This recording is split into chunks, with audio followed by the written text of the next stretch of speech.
Je ne suis pas parfaite, mais je pense que je suis bien faite. Je cherche à être correcte en utilisant ma langue comme correction, mais ne pas comme une agression. Je ne regarde pas les autres, je travaille à ma manière pour adoucir ma lumière, et ceux qui en voudront aimeront ma façon d'être. Et si tu as besoin de parler de moi, vas-y, le Créateur t'a fait grâce d'un outil qui sera l'offert, et moi je suis occupée pour que je puisse te taire. Quand moi je slam, c'est vrai, j'exprime mes sentiments, j'exprime, je dirais, mes émotions à travers mes siens, tout ça. Alors, moi, je pourrais dire que l'art, c'est vrai, c'est vraiment un moyen qui est très pertinent dans le processus démocratique, oui. Parce que on a besoin de s'exprimer, on a besoin de se décharger de tous ces mots qui nous rongent, okay, dans nos cœurs.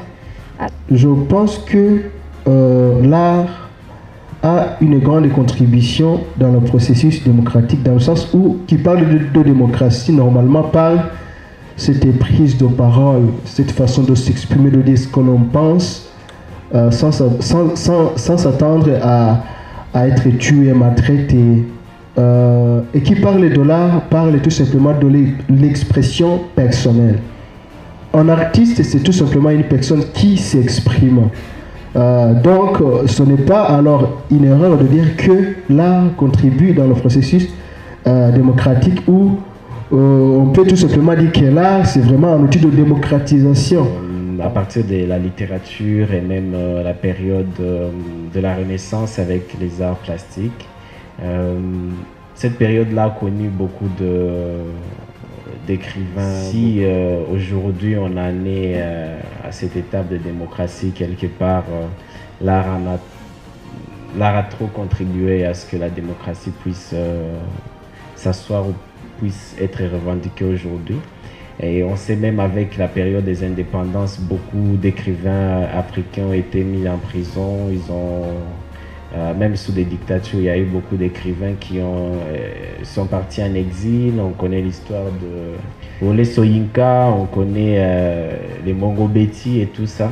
Ils se sont retrouvés quelque part en exil, où ils ont été obligés d'écrire sous des pseudos parce qu'ils ne pouvaient pas vivre la situation. Bon, ils les essayaient d'éveiller des consciences, quoi.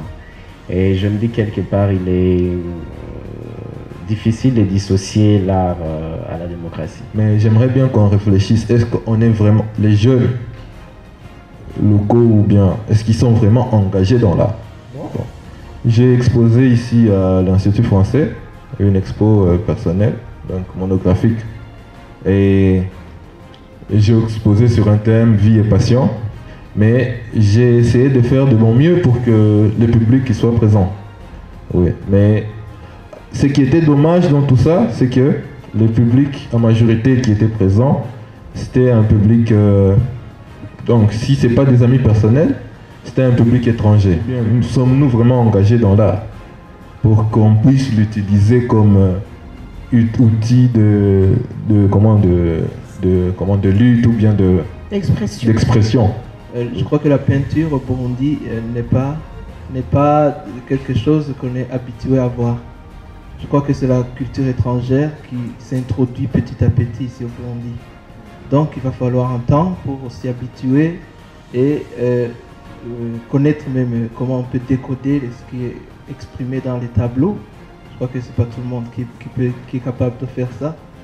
Qui te dit par exemple, là, l'auteur du tableau a voulu dire ça. On ne s'offre pas le luxe de nous acheter un tableau, non pas parce que c'est dû à notre culture, qu'il y a ceux qui le voudraient bien, mais qui manquent des moyens. En fait, dans ce processus démocratique qu'on est en train de dire, si tu veux arriver à faire quelque chose, et c'est aussi le moment d'en profiter, commence par les caricatures, tu vas voir.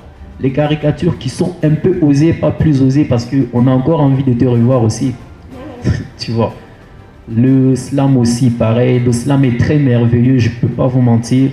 Parce qu'il y a beaucoup de slameurs maintenant ici au monde, on peut le dire.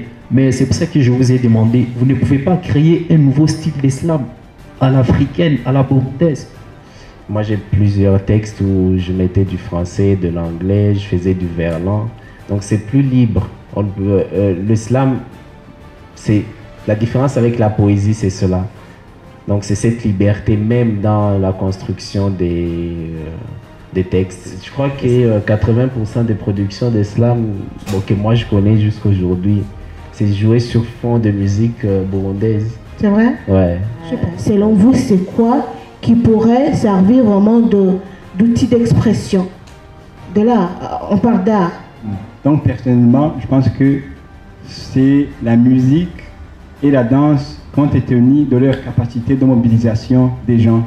Mais à mon avis, je crois que c'est la caricature qui peut rapporter fidèlement ce que l'on ressent par rapport à ce qui se passe autour de soi. Par exemple, je préférerais beaucoup le slam, mais le slam adapté à notre situation du Burundi. Et aussi, en second lieu, ou bien, je ne sais pas si je peux me permettre de dire que c'est en second lieu, le théâtre.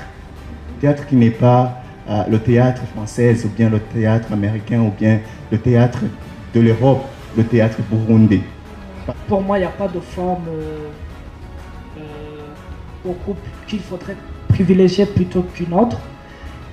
Ça limiterait déjà les talents. Je pense plutôt que toutes les formes, elles sont bonnes quand c'est bien fait.